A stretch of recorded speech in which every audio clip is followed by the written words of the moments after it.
చేస్తాను, మీకు నేను మొత్తం ఎంపీలు మీకు హ్యాండ్ ఓవర్ చేస్తాను అనే విధంగా ఆయన ఒప్పందం కుదుర్చుకుంటారా అనేది ఒక రకరకాల విషయం చదువుతాం. అమిత్ షానే కదా సార్ క్యాప్టెన్, ఆయనే కదా సార్. అమిత్ షా ఏం చేస్తాడు క్యాప్టెన్ ఆయన సార్. కాంగ్రెస్ పార్టీకి సంబంధించిన 58 మంది ఎమ్మెల్యేలకు ఫోన్ చేసి నేను అమిత్ షా మాట్లాడుతున్నాను, దేశ హోంమంత్రిని మాట్లాడుతున్నాను, మీరు మాత్రం ఎటువైనా వెళ్ళిపోండి కానీ ఓటు మాత్రం మాకే జగన్కి వేయండి అని చెబుతాడా? మెల్డింగ్ ఫెస్ట్ కూడా బాగానే ఉంది. 2014లో తెలుగుదేశం ఓడిపోతా ఉంది, రిజల్ట్ వస్తా ఉంది. మిలిటరీ ఎందుకు వచ్చింది సార్? ఎక్కువ దాదాపు ఒక 7 ఎలక్షన్లు చూసా, సడన్లీ మిలిటరీ వచ్చింది. అర్థం కాలే మాకు.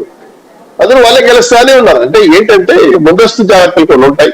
అమిత్ షా చేస్తారా, ఈయన ప్రభుత్వం ఆయన ఒప్పుకుంటాడా, బీజేపీ వ్యతిరేకిస్తుందా, అనుకూలిస్తుందా అనేది నేను విశ్లేషణ చెప్పే కానీ నేను మాట్లాడుకోవడం తప్ప కానీ వాస్తవాలు మనకు తెలియదు. అయితే జగన్మోహన్ రెడ్డి ఇల్లు మాత్రం ఓటు మాత్రం వాస్తవాన్ని మనం అనుకోవచ్చు. ఎందుకంటే ఎలక్షన్స్ జరుగుతున్నాయి, ఎలక్షన్ లో నన్ను నాకు హెల్ప్ చేయండి అని అడగడానికి అవకాశం ఉంటుంది. ఇప్పుడు లాస్ట్ మినిట్ లో కేసు విషయాలు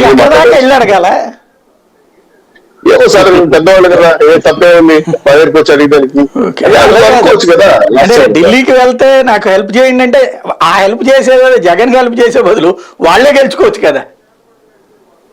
ఎవరు సార్? జగన్ కి హెల్ప్ చేసే అధికారులకు తెచ్చే బదులు ఆ ఓట్లేదో వాళ్లే వేయించుకుంటే వాళ్లే 4 సీట్లు సంపాదించుకుంటారు కదా.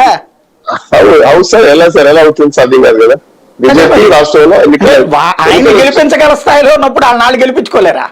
అది కాదు ఫినిష్ మీకు కూడా అర్థమైంది. క్రాస్ చేస్తున్నారు.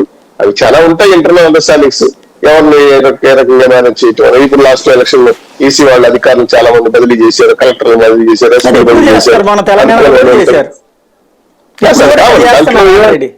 సార్ అదే సార్, ఏమైనా చేయగలదు, మీ క్వశ్చన్ లోనే ఆన్సర్ ఉంది. ఏమైనా చేయగలడు అమిత్ షా. కాబట్టి మీరు అడిగిన క్వశ్చన్ లోనే మిస్టేక్ అనుకోండి. ఎందుకంటే జగన్మోహన్ రెడ్డి గారి మధ్య నాకు చెప్పారు సార్, మన బీజేపీ సంబంధం చెప్పారు. జగన్మోహన్ రెడ్డి నాకు బీజేపీ సంబంధాలు ఉన్నాయి, మద్దతు ఇస్తా ఆయన ఒప్పుకున్నాడు. కాబట్టి ఏమో రాజకీయాలు ఏ రకంగా మనం జరుగుతాయి చూడాలి. ఆ ఢిల్లీలో వచ్చిన తర్వాత రాజ్యసభ ఎలక్షన్లు ఎలా జరుగుతాయి. నేను తెలుగుదేశం పార్టీ కూడా ఆశిస్తున్నాను. నాకు కూడా 19 మంది మిగిలిన 23 రూపాయలు మేము కూడా ఒక అభ్యర్థులు పెట్టాలనుకుంటున్నాం. ఏమో మన ఎమ్మెల్సీ వాళ్ళ ఎమ్మెల్యేలందరూ కూడా మాకు ఇష్టం లేదని చెప్పి మాకేసారు. ఒకసారి చూద్దాం, మాకు అవకాశం ఉంటారు. మేము కూడా ట్రై చేయడం తప్పు కాదు. రాజకీయాల్లో ఏదైనా అవకాశాన్ని వాడుకోవడం అనేది కరెక్ట్ అని నా ఉద్దేశం. రైట్. శేఖర్ రెడ్డి గారు ఏమంటారు?